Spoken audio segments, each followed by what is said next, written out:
முருகா. என் அன்பு பிள்ளையே, இன்னும் சற்று நேரத்தில் இந்த அப்பாவின் தினமான செவ்வாய்க்கிழமையில் உன் கஷ்டம் அனைத்தும் தீர போகின்றது பிள்ளையே. உன்னிடம் பேசுவதற்காகவே உன் வீடு தேடி வந்து அப்பா நான் வந்து விட்டேன். நீ போகும் பாதையில் வேதனை, ஏமாற்றம், துரோகம் என எல்லாமே சூழ்ந்துதான் இருக்கும். இதனால் உனக்கு பயம், கலக்கங்கள் நிச்சயமாக வரலாம்.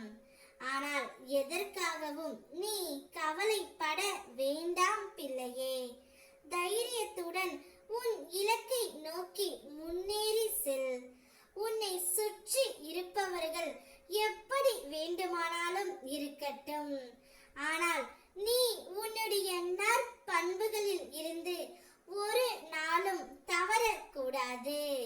அதுவே உன்னுடைய லட்சியங்களை அடைய வைக்கும்.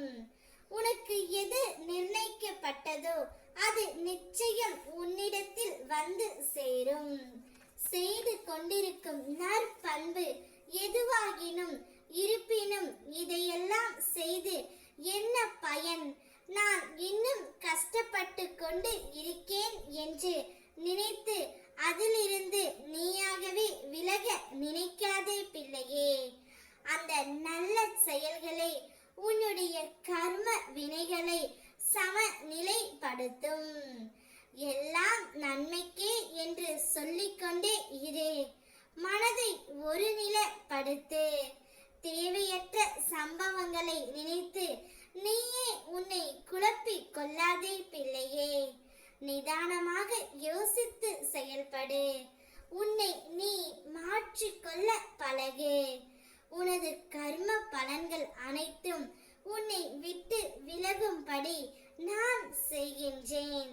நீ விரும்பிய வாழ்க்கையை நான் உனக்கு பரிசாகவும் கொடுக்கின்றேன். அதுவரை பொறுமையாகவும் நம்பிக்கையாகவும் இரு.